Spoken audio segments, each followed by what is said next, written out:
دیکھو بھائی، بنگلہ دیش کی آبادی 18 سے 20 کروڑ تک آفیشلی کہا جاتا ہے کہ مسلمان ہیں۔ مسلمانوں کا ایک بہت بڑا کنٹری ہے۔ مجھے بڑی خوشی ہوئی، یہاں چھٹی بھی جمعے کے دن ہوتی ہے، اس لیے کہ مسلمان جمعے کو چھٹی چاہتے ہیں۔ اتنی بڑی تعداد میں انفلوئنس ان کا علماء کا اتنا زیادہ ہے۔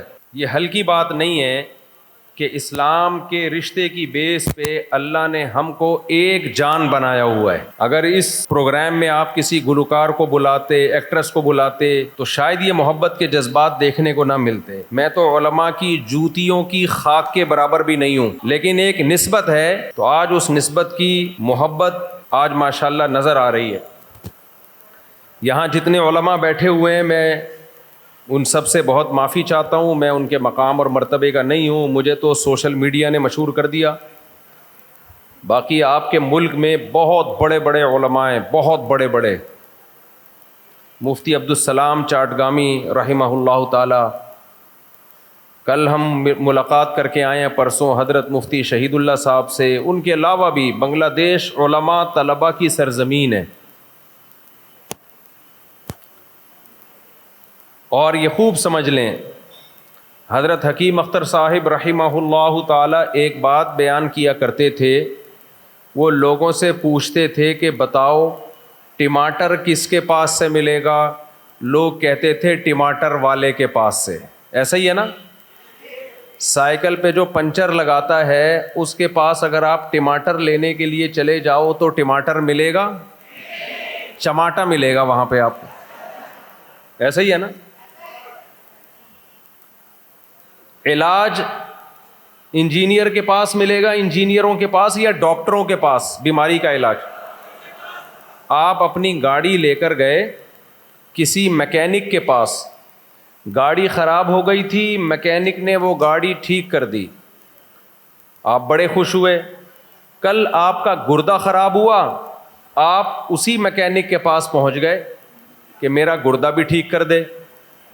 میکینک کہے گا بھائی میں نے گاڑی ٹھیک کی ہے، آپ کہو یار جو بندہ گاڑی ٹھیک کر سکتا ہے وہ میرا گردے کا پنچر بھی لگا سکتا ہے، گاڑی میرا گردہ بھی ٹھیک کر سکتا ہے۔ ایسی باتیں اگر آپ کرو گے تو واجب الچماٹ ہوگے کہ نہیں ہوگے؟ اردو میں چماٹ کا مطلب تو پتہ ہے نا، چماٹا۔ ایک ہوتا ہے واجب القتل، ایک ہوتا ہے واجب التعزیر، تعزیر جس پر لگائی جاتی ہے سزا۔ ایک لفظ ایک نیا مارکیٹ میں آیا، واجب الچماٹ۔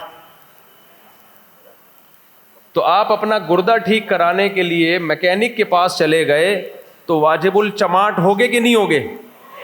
چماٹ تو کم از کم بنتا ہے نا۔ تو ٹماٹر ملے گا ٹماٹر والوں کے پاس، خربوزہ ملے گا خربوزے والوں کے پاس، اللہ ملے گا اللہ والوں کے پاس، دین کا علم ملے گا علماء کے پاس، علم والوں کے پاس۔ یہ اس زمانے کا بہت بڑا فساد ہے کہ جو جس کام کا اہل نہیں ہے اسے وہ کام سونپا جا رہا ہے، اس کو وہ کام دیا جا رہا ہے۔ دیکھو ہم علماء کے محتاج کیوں ہیں؟ جب تک آپ کا تعلق یہاں بنگلہ دیش میں فرقواریت بھی نہیں، بہت کم ہے، نہ ہونے کے برابر۔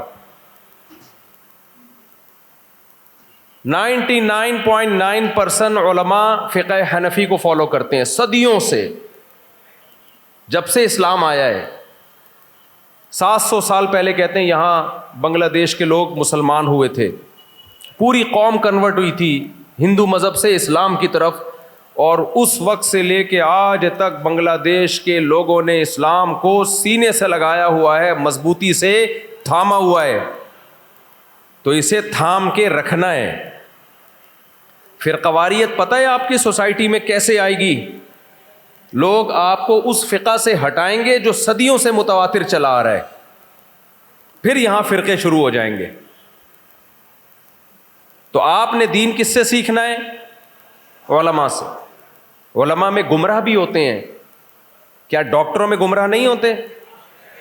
میکینک کیا 2 نمبر نہیں ہوتے؟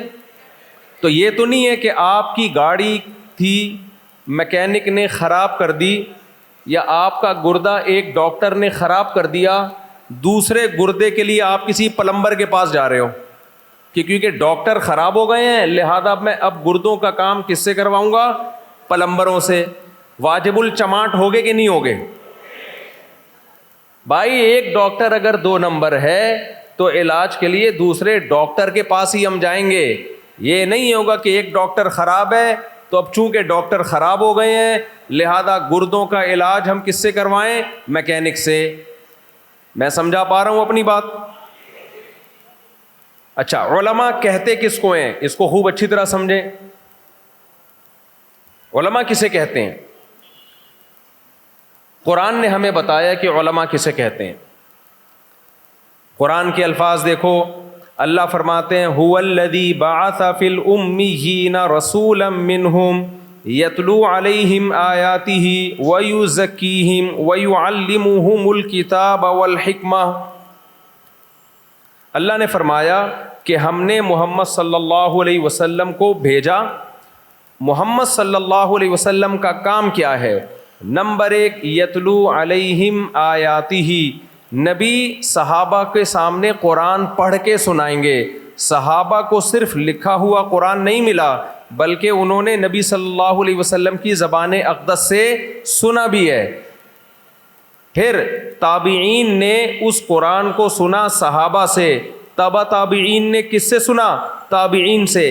یہ سلسلہ سینہ بسینہ صدیوں تک آج تک چلا آ رہا ہے. اگر کوئی قاری کہے کہ میں نے کسی استاد سے نہیں پڑھا، میں نے ڈائریکٹ قرآن پڑھ کے تجوید سیکھی ہے، اس قاری کا پڑھا ہوا معتبر ہوگا؟ نہیں. وہ قاری واجب الچماٹ ہوگا کہ نہیں ہوگا؟ اب ایسا نہ ہو میرے جانے کے بعد چماٹے لگانا شروع کر دو، یہ بھی واجب الچماٹ ہے، یہ بھی واجب الچماٹ ہے. یہ اصطلاح ہے، ٹرم ہے. اس قاری کا سلسلہ متصل نبی صلی اللہ علیہ وسلم تک پہنچنا ضروری ہے.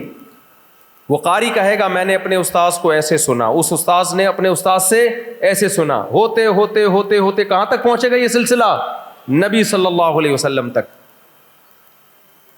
اللہ نے اپنے نبی کے ذمے دوسرا کام کیا لگایا؟ وَيُعَلِّمُهُمُ الْكِتَابَ. نبی صلی اللہ علیہ وسلم صحابہ کو کتاب پڑھائیں گے بھی اور سکھائیں گے بھی. اب بتاؤ قرآن جو ہے یہ اردو یا بنگلہ دیشی زبان میں نازل ہوا تھا یا عربی میں نازل ہوا تھا؟ عربی میں. اور صحابہ کی مدر لینگویج کون سی تھی؟ عربی تھی. تو ان کو کیا ضرورت تھی کہ نبی ان کو قرآن سکھائیں؟ بھائی قرآن تھا وہ پڑھ کے سیکھ جاتے. ان کے لیے تو آسان تھا نا. آج بہت سے لوگ کہتے ہیں ہم نے کسی استاد سے نہیں پڑھا دین کا علم، ہم نے کتابیں پڑھ کے خود علم حاصل کیا ہے، خود کتابوں سے ہم نے ڈائریکٹ سیکھا ہے. بھائی کتابوں سے، کتاب میں سب سے بڑی کتاب قرآن ہے. قرآن کہہ رہے صحابہ ڈائریکٹ قرآن سے نہیں سیکھیں گے بلکہ ان کو سکھائیں گے محمد صلی اللہ علیہ وسلم. اگر محمد صلی اللہ علیہ وسلم صرف کتاب دے کے چلے جاتے، قرآن سکھاتے نہیں، تو کیا صحابہ کو قرآن آ جاتا؟ نہیں آتا. اب مجھے ایک بات بتاؤ، جب صحابہ قرآن سیکھنے میں نبی کے محتاج تو تابعین ڈائریکٹ قرآن سیکھ سکتے ہیں؟ یقیناً وہ صحابہ کے محتاج. پھر تبع تابعین کس کے محتاج؟ تابعین کے. تو ہمارا جو قرآن کا سلسلہ ہے دینی مدرسوں میں جو ہم تفسیر پڑھتے ہیں پڑھاتے ہیں، یہ سلسلہ بھی استاذ در استاذ در استاذ، ٹیچر در ٹیچر ہوتے ہوتے کہاں تک پہنچتا ہے؟ نبی صلی اللہ علیہ وسلم تک. جس شخص کا یہ سلسلہ نبی تک نہ پہنچے اس کا قرآن کی تفسیر کرنا اور لوگوں کو سمجھانا وہ قابل اعتبار نہیں ہے، اور ایسا شخص واجب الچماٹ. تیسری چیز وَيُعَلِّمُهُمُ الْكِتَابَ وَالْحِكْمَةَ. نبی نے قرآن کے علاوہ بھی چیزیں سکھائی ہیں جس کو حکمت کہا ہے قرآن نے، وہ حدیث ہے. نبی صلی اللہ علیہ وسلم نے حدیث صحابہ کو سکھائی، صرف پڑھائی نہیں ہے بلکہ سکھانا الگ چیز ہے، پیش کرنا الگ چیز ہے. پیش کرنے کا مطلب ہوتا ہے الفاظ صحابہ کو بتا دیے, صحابہ نے وہ الفاظ آگے پہنچا دیے. نا نا نا نا نا, اتنا کافی نہیں ہے. حدیث کے الفاظ اسلام کو سمجھنے کے لیے کافی نہیں ہے, بلکہ ان الفاظ کی وہ تشریح ہوگی جو نبی صلی اللہ علیہ وسلم نے کی, پھر صحابہ نے نبی سے لی, پھر تابعین نے صحابہ سے لی, تبع تابعین نے تابعین سے لی. یہ سلسلہ بھی حدیث کے استاذوں کا سند متصل کے ساتھ چلتا ہوا آج تک علماء میں الحمدللہ موجود ہے. تو انہی علماء کا علم معتبر ہوگا جو قرآن و سنت کو اپنے استاذ سے سیکھیں, اس استاذ نے اپنے استاذ سے, اور وہ سلسلہ ہوتے ہوتے کہاں تک پہنچ رہا ہو, نبی صلی اللہ علیہ وسلم تک. اگر بیچ میں کوئی نیا اسکالر مارکیٹ میں آتا ہے جو کہ آج کل ہول سیل کے حساب سے آ رہے ہیں, اور وہ کہتا ہے میں خود سے سمجھتا ہوں, میں کسی سے سیکھتا نہیں ہوں, میں نے خود قرآن و سنت کو اپنی عقل سے سمجھا ہے, تو سمجھ لو مارکیٹ میں ایک نیا فرقہ لانچ. میں نہیں کہہ رہا مولویوں میں علماء میں 2 نمبر نہیں ہوتے بھائی, اگر 2 نمبر ہوتے ہیں تو 1 نمبر کو تلاش کرو, 1 نمبر بھی ہوں گے, یہ نہیں ہو سکتا. دیکھو نبی صلی اللہ علیہ وسلم سے صحابہ نے پوچھا, نبی نے فرمایا میری امت میں 73 فرقے ہوں گے, 72 جہنمی اور 1 جنتی. صحابہ نے پوچھا یا رسول اللہ وہ جنتی فرقہ کون سا ہوگا؟ ہمارے نبی اگر اس فرقے کا نام بتا دیتے تو کیا ہوتا؟ ہمارے نبی بتا دیتے اس فرقے کا نام شیعہ ہوگا, ہم سب کیا رکھ لیتے اپنا نام شیعہ. ہمارے نبی کہہ دیتے اس فرقے کا نام بریلوی ہوگا, ہم سب اپنا نام کیا رکھ لیتے؟ میں ابھی ہری پگڑی پہن کے آپ کے سامنے خطاب کرتا اور صلو علی الحبیب بار بار بول رہا ہوتا. اچھی بات ہے, صلو علی الحبیب تو بولنا چاہیے, اور بھی بہت کچھ کرتا, ابھی میں سب کچھ کھلے میں نہیں بتاؤں گا. سب کچھ بتا دیا تو واجب الچماٹ بن جاؤں گا میں خود. اگر نبی بتا دیتے وہ فرقہ دیوبندی ہوگا تو ہم سب اپنا نام کیا رکھ لیتے؟ دیوبندی. اگر نبی کہتے وہ فرقہ اہل حدیث ہوگا تو ہم سب اپنا نام کیا رکھ لیتے؟ اہل حدیث. اگر نبی کہتے وہ سلفی ہوگا ہم سب کیا ہوتے؟ نبی نے نام نہیں بتایا, کیونکہ نام رکھنے پر گورنمنٹ کی طرف سے کوئی پابندی نہیں ہے. سارے باطل فرقے نام بڑا خاندانی رکھتے ہیں, سلیکٹڈ چن کے نام رکھتے ہیں. جو سب سے بڑا فسادی ہوگا وہ اپنا نام امن خان رکھ لے گا. ہمارے میں ایک بندہ آیا ایسا باریک سا, بالکل, ایک ہوتا ہے دبلا اور ایک ہوتا ہے باریک. باریک قمیض اتارے تو ایکس رے کرنے کی ضرورت ہی نہیں ہے, رپورٹ نظر آئے. نام کیا رکھا ہوا ہے؟ قیامت خان. اندازہ لگاؤ, نام تو کوئی بھی رکھ لے گا, سب نے اپنا نام. جو منکرین حدیث ہیں, حدیث کے حجت ہونے کا انکار کرتے ہیں, کتنے بڑے مجرم ہیں, نام کیا رکھا ہے؟ اہل قرآن. کہتے ہیں ہم قرآن کو مانتے ہیں, حالانکہ جو حدیث کا انکار کرتا ہے وہ قرآن کو بھی نہیں مانتا, لیکن نام کیا رکھا ہوا ہے؟ اہل قرآن. ناموں میں کچھ نہیں رکھا.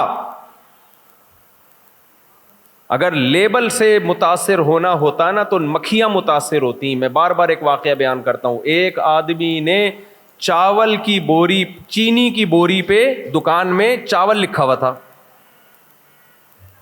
کسی نے بولا اندر اس میں چینی ہے, باہر لکھا ہوا ہے چاول. کہتے ہیں مکھیوں کو دھوکہ دینے کے لیے. تو مکھیاں اس لیبل سے دھوکے میں آئیں گی؟ نا. لیبل سے, نبی نے لیبل دیکھنے کا حکم نہیں دیا. مکھی بھی لیبل سے دھوکہ نہیں کھاتی, لیکن انسان دھوکہ کھا جاتا ہے کہ نام کتنا اچھا ہے اس فرقے کا. اس لیے نبی نے اس جنتی فرقے کا نام نہیں بتایا. جیسے چینی کے اندر ایک خوشبو ہوتی ہے, مکھی وہ خوشبو دیکھ کے اندازہ لگا لیتی ہے کہ اس پہ پتی لکھو یا چاول لکھو, میری صحت پہ کوئی فرق نہیں پڑتا, اس کی خوشبو بتا رہی ہے کہ اس کے اندر چینی ہے. تو ایسے ہی جنتی فرقے کی ایک خوشبو ہے جو نبی نے بتائی, ایک علامت ہے جو نبی نے بتائی. جو اس خوشبو کو دیکھ کر اس فرقے کی طرف جائے گا وہ کامیاب ہوگا, اور جو لیبل دیکھ کے گمراہ ہوگا وہ ناکام ہو جائے گا. وہ خوشبو کیا ہے؟ نبی سے صحابہ نے پوچھا یا رسول اللہ وہ جنتی فرقہ کون سا ہے؟ آپ نے فرمایا ما انا علیہ و اصحابی. دیکھو آپ یہ بھی فرما سکتے تھے کہ وہ جنتی فرقہ وہ ہے جو قرآن و حدیث کو فالو کرتا ہے. تو ہر شخص کیا کہتا ہے؟ میں قرآن و حدیث کو فالو. ہر فرقے کا یہی دعویٰ ہے نا؟ کیا خیال ہے بھائی؟ ہر فرقہ کہتا ہے میں صرف قرآن اور حدیث کو مانتا ہوں, اور اس کے نام پہ پوری امت کے خلاف فتوے دیے جا رہے ہیں. 3 طلاقوں کو 1 قرار دیا جا رہا ہے, حالانکہ کہیں بھی قرآن و حدیث میں 3 1 نہیں ہے, کہیں بھی نہیں ہے قرآن و حدیث میں. ہر آدمی اپنی تشریح کر رہا ہے اور پہنا رہا ہے امت کو. آیتوں کے نمبر یاد کیے ہوئے ہیں, حدیثوں کے نمبر یاد کیے ہوئے ہیں, اس حدیث کا مفہوم کیا ہے, صحابہ نے اس حدیث کا کیا مطلب سمجھا, اس سے کوئی سروکار ہی نہیں ہے.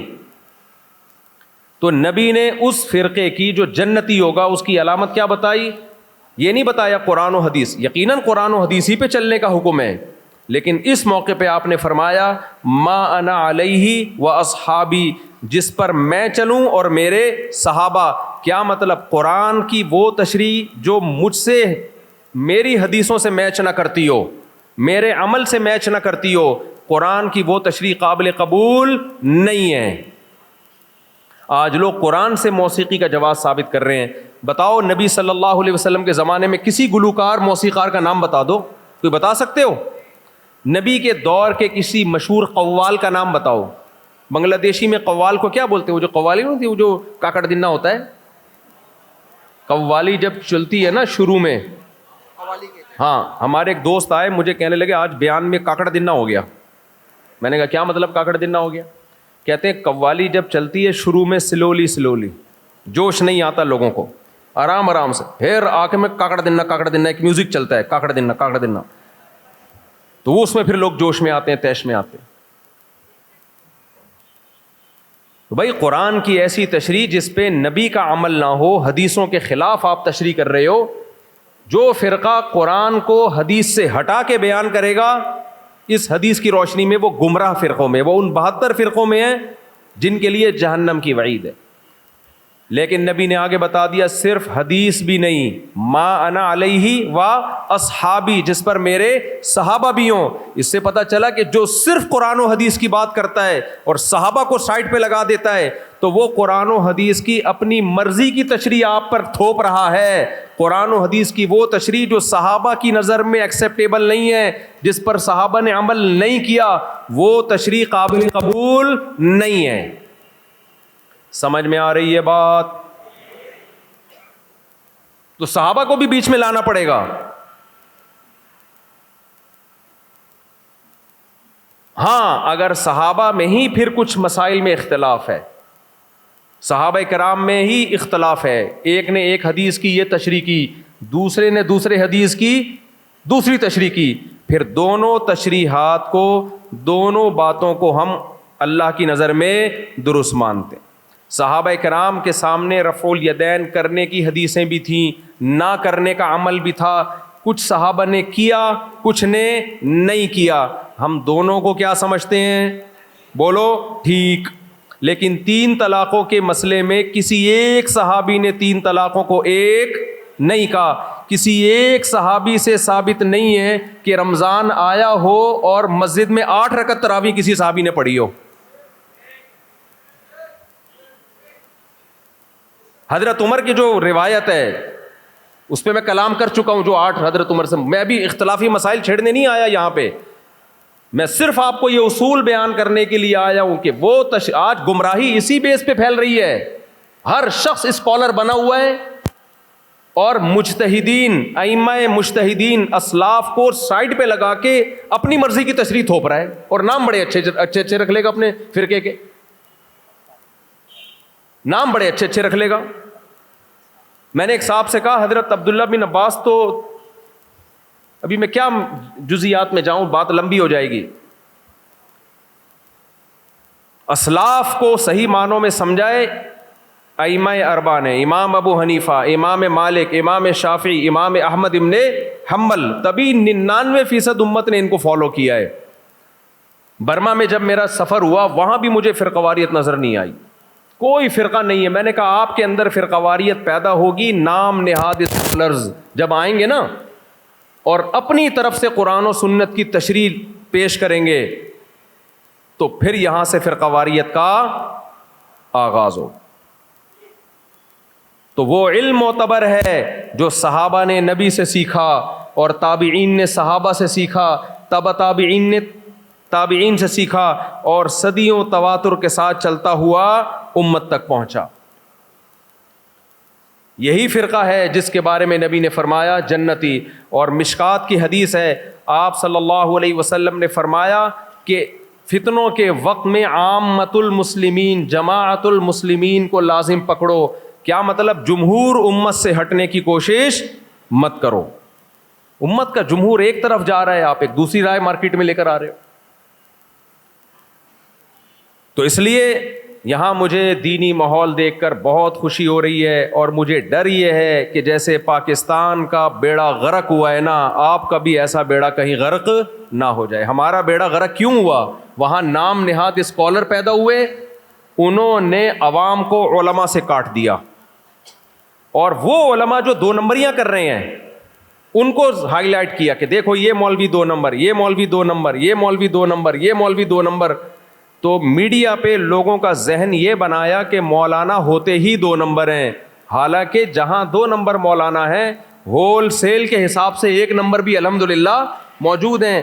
نبی صلی اللہ علیہ وسلم نے فرمایا العلماء ورثۃ الانبیاء, صحیح حدیث ہے, علماء انبیاء کے وارث ہیں. نبی صلی اللہ علیہ وسلم نے فرمایا, جی نبی صلی اللہ, میں نے کہا شاید یہ کہہ رہے ہیں کہ کیا کہہ رہے ہیں, 4 شادی. اچھا. نبی صلی اللہ علیہ وسلم نے ارشاد فرمایا کہ نحن معشر الانبیاء, ہم انبیاء کی جماعت وراثت میں درہم اور دنانیر دولت نہیں چھوڑتے, ہم علم چھوڑ کے جاتے ہیں. کون سا علم؟ دین کا علم. وہی دین کا علم پھر علماء لیتے ہیں. اس لیے آپ صلی اللہ علیہ وسلم نے علماء کو انبیاء کا وارث کہا ہے. نبی کی موجودگی میں نبی کے علاوہ کسی اور سے کوئی دین کا علم حاصل کرنے کی کوشش کرے, واجب الچماٹ ہوگا کہ نہیں ہوگا؟ تو جب نبی دنیا سے چلے گئے تو نبی کے وارث کون ہیں؟ علماء. تو علماء کے علاوہ کسی اور سے کوئی فتویٰ لینے کی کوشش کرے وہ بھی کیا ہوگا؟ واجب الچماٹ. اور یہ بھی ایک بات یاد رکھو, اسی کو مکمل کرنے کے لیے 5 منٹ اور لے لوں. جیسے دین کا علم, نکاح طلاق کے مسائل, وراثت کے مسائل, نماز روزے کے مسائل, تجارت کے مسائل, بینکنگ کے مسائل علماء سے پوچھے جائیں گے, ایسے ہی کچھ باتیں ایسی ہیں جو علماء سے پوچھنے کی نہیں ہیں. کیونکہ بعض لوگ عقیدت میں اتنے آگے چلے جاتے ہیں کہ جو چیزیں علماء سے پوچھنے کی نہیں ہیں وہ کس سے پوچھ رہے ہوتے ہیں؟ علماء سے. گردے کی پتھری نکالنے کا طریقہ بھی مولانا لوگ بتا رہے ہیں آج کل یوٹیوب پہ. جن چڑیل بھوت بھگانے کے طریقے بھی مولانا لوگ بتا رہے ہیں. بے بھائی تم نے مدرسے میں 8 سال جن چڑیل پڑھائے؟ ہدایہ میں کوئی باب ہے کتاب الجن والچڑیل؟ کتاب الآسیب والسایہ والموکل والحمزات والفلیتا والپلیتا, کن چکروں میں ڈال دیا. خوب سمجھ لو, مدرسے میں جو طالب علم محنت نہیں کرتا یا اس کا دماغ ہی نہیں ہوتا, چلتا ہی نہیں ہے, ذہانت ہی نہیں ہے, ہر محنت کرنے والے کو علم تھوڑی ملتا ہے, اس کے لیے تو کھوپڑی بھی چاہیے نا, ذہین نہیں ہوتے, چل نہیں پاتے. اب 8 سال جب وہ مدرسے میں لگاتے ہیں نا تو 8 سال کے بعد ان کو پتہ چلتا ہے دین کا علم تو آیا نہیں, دین کا علم تو آیا نہیں. اور جو کاروبار کرنے کی یا میڈیکل کالج میں یا کمپیوٹر سائنس پڑھنے کی عمر تھی وہ ہم نے لگا دی مدرسے میں. اب نہ دین کے رہے اور نہ دنیا. پھر وہ یہ منجن بیچنا شروع کرتے ہیں. ہمارے ہاں مناسب قیمت پہ جن چڑیل بھوت بھگائے جاتے ہیں, ہمارے ہاں سفلیات کا علاج کیا جاتا ہے. پھر وہ حکیم بھی بنے ہوئے ہوتے ہیں, پھر وہ ہر میڈیکل سائنس کی فیلڈ میں بھی ٹانگ اڑا رہے ہوتے ہیں. چینل دیکھ لو یوٹیوب پہ بھرے ہوئے. اللہ نے قرآن میں کیا فرمایا؟ یا ایھا الذین آمنوا اطیعوا اللہ واطیعوا الرسول واولی الامر منکم. اللہ کی اطاعت کرو، رسول کی اطاعت کرو اور اول الامر کی. اور لعلمہ الذین یستنبطونہ منہم، ہر چیز میں اس کے ماہرین سے پوچھا کرو. ہر چیز میں کے بارے میں کس سے پوچھو؟ اس کے ماہرین سے. ہمارے پاکستان میں جب کورونا آیا نا، کووڈ پوری دنیا میں آیا، لوگ مجھ سے آ کے پوچھتے تھے مفتی صاحب ویکسین لگوانی چاہیے کہ نہیں لگوانی چاہیے. میں کہتا تھا کہ تمہیں پہلے الگ ایک ویکسین لگوانی چاہیے دماغی علاج کے لیے، کہ کورونا کا مسئلہ یہ میڈیکل سائنس کا ہے، یہ مفتی کا کام نہیں ہے. پہلے ایک دماغی علاج کراؤ، اس کے بعد پھر میرے پاس آنا. میرے پاس تو نماز روزے کے مسئلے پوچھنے کے لیے آؤ، نکاح طلاق کے، وراثت کے، حج کے، زکوٰۃ کے مسئلے پوچھنے کے لیے آؤ. تو ہر چیز اس کے اہل سے پوچھنی چاہیے. اب بات کو میں بس 5 منٹ میں سمیٹ کے ختم کرتا ہوں. یہ تو مجھے چونکہ یہاں کا ماحول دیکھ کے خوشی ہو رہی ہے، بنگلہ دیش میں اتنا اسلامی ماحول ہے، پردے کا ماحول ہے، تو وہ تو بھی بیان سے ہٹ کے یہ میرے جذبات تھے جو میں نے آپ کے سامنے پیش کیے ہیں، تاکہ آپ فرقہ واریت کی لعنت میں مبتلا نہ ہو جاؤ. کیونکہ ہم نے دیکھا ہے فرقے ایسے ہی پیدا ہوتے ہیں. اچھے بھلا ایک مذہب متداول فقہ حنفی چلا آ رہا ہے صدیوں سے، لوگ آپ کو آ کے ہٹانے کی کوشش کریں گے، اور پھر اتنے فرقے بنیں گے نا کہ بریک فیل.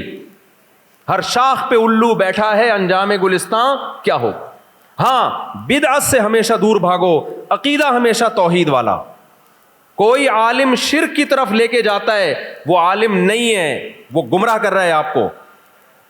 صرف یا اللہ مدد، شرک قابل قبول بولو نہیں ہے. جب ہمیں مسائل آئیں گے تو ہماری حاجتیں مزاروں سے، قبروں سے پوری نہیں ہوں گی. ہماری حاجت پوری کہاں سے ہوگی؟ مسجد سے، اللہ سے. صرف یا اللہ مدد کا نعرہ، یا اللہ مدد کے علاوہ کوئی نعرہ قابل قبول نہیں ہے. نمبر 2، بدعت کے کبھی قریب نہیں پھٹکنا ہے. ہم لوگوں میں بدعتیں بہت آ گئی ہیں، اب میں ان کی ڈیٹیل میں جاؤں گا تو وقت لگے گا. بھائی کسی بھی عمل کا قرآن و سنت سے ثبوت ہونا چاہیے، صحابہ سے ثبوت ہونا. یہ تھوڑی کہ کچھ بھی اٹھا کے، بہت سے لوگوں نے اپنی ہر بدعت امام ابو حنیفہ کے کھاتے میں بیچاروں کے کھاتے میں ڈال دی ہے. بدعت سے اپنے آپ کو بچاؤ. باقی فروعی اختلافی مسائل میں چاروں امام برحق ہیں، سب نے قرآن و سنت کو فالو کیا ہے. ہم امام ابو حنیفہ کو فالو کرتے ہیں. اس امت میں میجورٹی نے امام ابو حنیفہ کو فالو کیا، 30% نے امام شافعی کو فالو کیا. بہت بڑے مجتہد تھے، امام ابو حنیفہ کے شاگرد تھے وہ.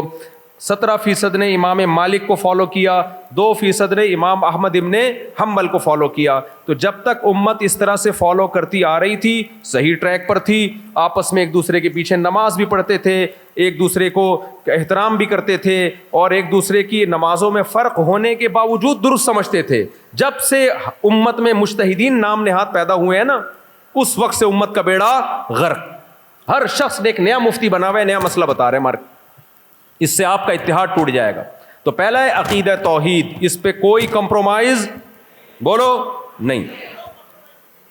یا ایھا الناس انتم الفقراء الی اللہ واللہ هو الغنی الحمید. اللہ کہتے ہیں اے لوگو تم سب کے سب فقیر ہو اللہ کے در کے. تمام پیغمبر، تمام صحابہ، تمام تابعین، تمام بزرگان دین کس کے در کے فقیر ہیں؟ اللہ کے. عقیدہ توحید پہ کوئی کمپرومائز نہیں ہے. نمبر 2، اللہ نے قرآن میں ہمیں کیا حکم دیا؟ ان تجتنبوا کبائر ما تنہون عنہ نکفر عنکم سیئاتکم. کبیرہ گناہوں سے بچو گے تو میں چھوٹی موٹی خطائیں معاف کر دوں گا. کبیرہ گناہ کیا ہیں یہ بھی قرآن نے بیان کر دی ہے. بہت آسان ہے اسلام بھائی. آپ آدھے سے زیادہ مسلمان تو مجھے ویسے ہی نظر آ رہے ہو آپ لوگ، شکلوں سے لگ رہا ہے ماشاءاللہ سارے. یونیورسٹی میں میرا بیان ہوا، میں نے کہا یہاں کا تو ماحول ہمارے مدرسوں جیسا ماحول ہے. اب پتہ نہیں، ہو سکتا ہے مجھے یونیورسٹی کے نام پہ کسی مدرسے میں نہ لے گئے ہوں. بچیاں پردوں میں بیٹھی ہوئی ہیں الگ، مرد سارے نیک شریف شرفا قسم کے ہیں. بس ایک 4 شادیوں کی کمی ہے.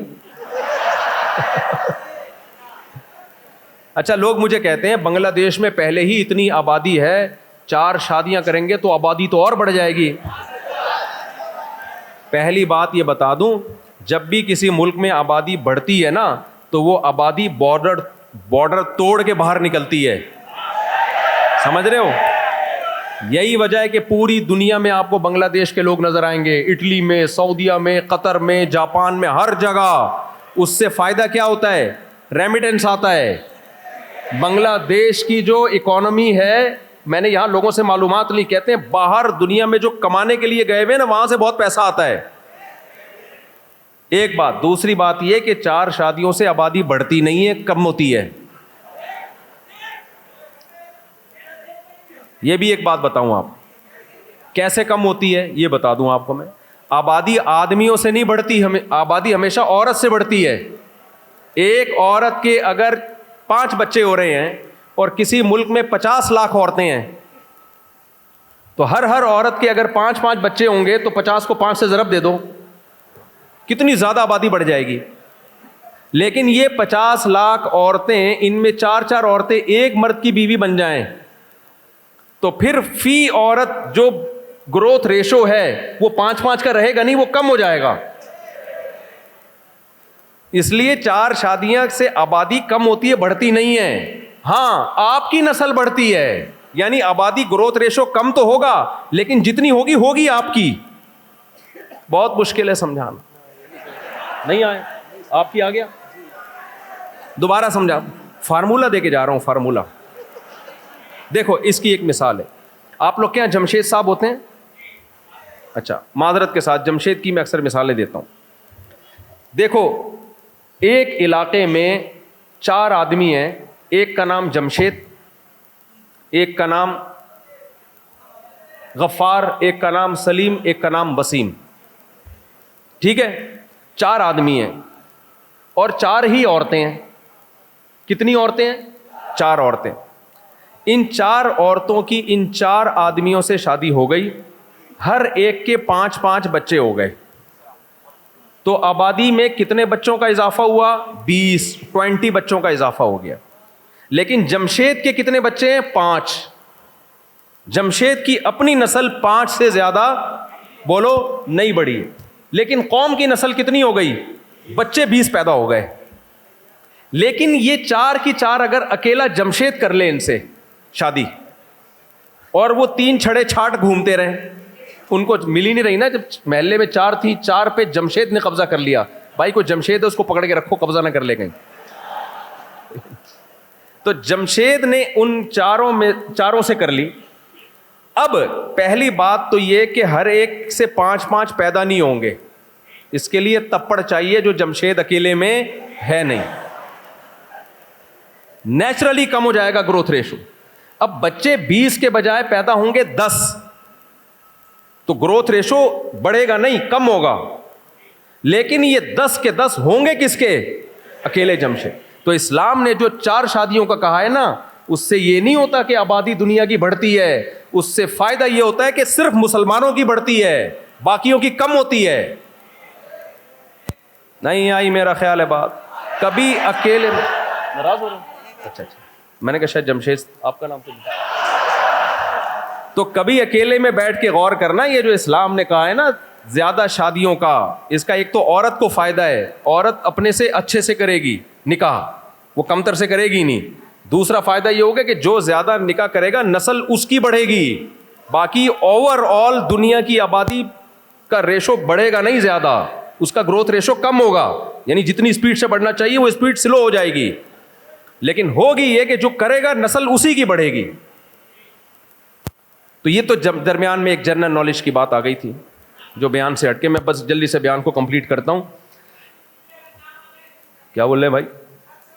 اچھا خیر. تو بھائی سب سے پہلی بات, توحید پہ کوئی کمپرومائز نہیں ہوگا. دوسرے نمبر پہ کبیرہ گناہ میں سب سے بڑا گناہ نماز کا جان بوجھ کر قضا کر دینا. آج سے سب عزم کرو, کچھ بھی ہو جائے, زمین آسمان ادھر سے ادھر ہو جائے, ہم نے کبھی بھی نماز ضائع نہیں کرنی. یہاں بیان میں خواتین بھی ہیں, وہ ہو خواتین بھی ہیں, مجھے تو 4 شادیوں پہ بات نہیں کرتا جہاں خواتین ہوتی ہیں, مجھے پہلے بتاتے. خواتین بازار جاتی ہیں شاپنگ کے لیے, کہیں رشتہ داروں سے ملنے کے لیے جاتی ہیں, نمازیں قضا ہو جاتی ہیں. نا, نماز کا پتہ ہی سفر میں چلتا ہے کہ آپ کتنے پکے نمازی ہیں. زمین آسمان ادھر سے ادھر ہو جائے, جو ہماری بہنیں بیان سن رہی ہیں, جو لوگ بیان سن رہے ہیں, عزم کریں کسی صورت میں کبھی نماز قضا نہیں کریں گے. کبیرہ گناہوں کی فہرست میں زنا. آج سوسائٹی میں زنا بہت تیزی سے پھیل رہا ہے. قرآن کہتا ہے لا تقربوا الزنا, زنا کرنا تو دور کی بات, زنا کے قریب بھی مت پھٹکو. زنا کے قریب کیسے؟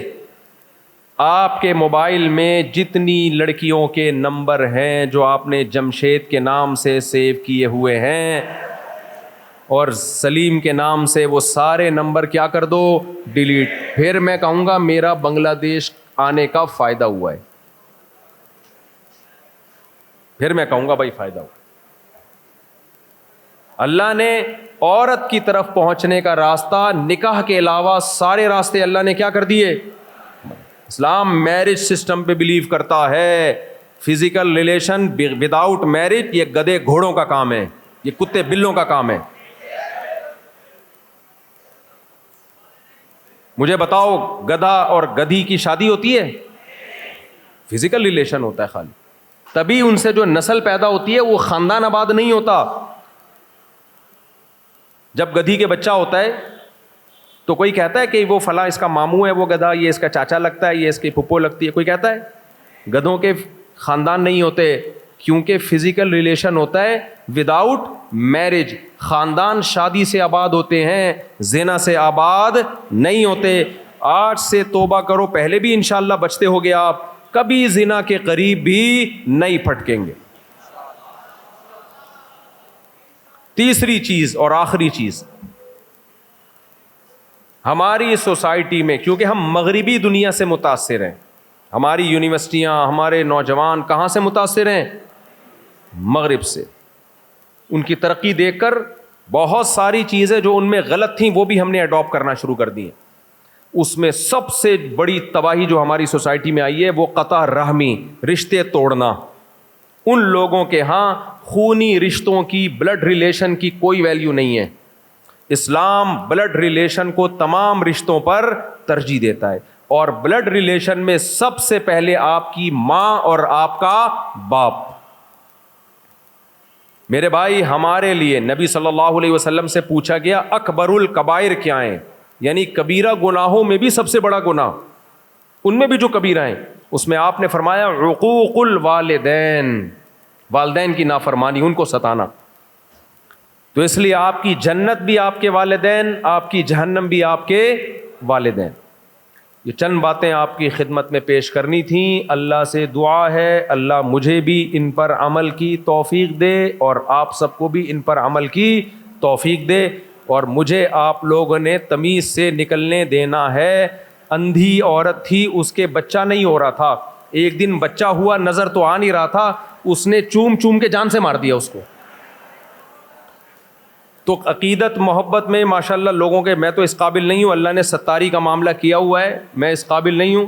لیکن جو کراؤڈ یہاں پر جو جس طرح سے لوگ ٹوٹ رہے ہیں, میں سنگل پسلی آدمی ہوں, مجھے کئی دفعہ خطرہ ہوا کہ میں دب کے انا للہ نہ ہو جائے میرا. تو اس لیے مجھے محبت کے ساتھ تمیز کے ساتھ نکلنے دینا. سب کو میری طرف سے ہول سیل کے حساب سے السلام علیکم. تو سب کا مسافہ بھی ہو گیا, آپ کی زیارت بھی ہو گئی. اب ذرا ہمیں تمیز سے خاندانی طریقے سے نکلنے دیں.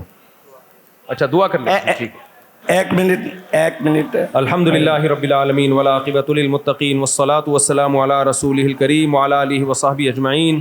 اے اللہ ہماری یہاں حاضری قبول فرما. اے اللہ جو علماء یہاں پر موجود ہیں ان علماء کی عمر میں علم برکتیں عطا فرما. اخلاص عافیت قوت ہمت کے ساتھ اے اللہ ان سب سے دین کی خوب خدمت لے. اے اللہ اس ملک کو امن کا گہوارہ بنا. اے اللہ یہاں کے حکمرانوں کا عوام سے تعلق اور محبت میں اضافہ فرما. یہاں کی عوام کا حکمرانوں سے تعلق محبت میں اضافہ فرما. ان حکمرانوں کو عوام کے لیے, اسلام کے لیے خیر کے فیصلے کرنے کی توفیق عطا فرما.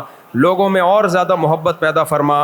اختلاف اور انتشار سے, مہنگائی سے, بے روزگاری سے, بیماریوں سے اللہ اس ملک کی, یہاں کے لوگوں کی حفاظت فرما. جس کی جو جائز مراد ہو اللہ اس کی مراد کو پورا فرما.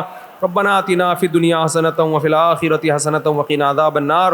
صلی اللہ تعالی علی خیر خلقہ محمد وعلی آلہ وصحبہ اجمعین.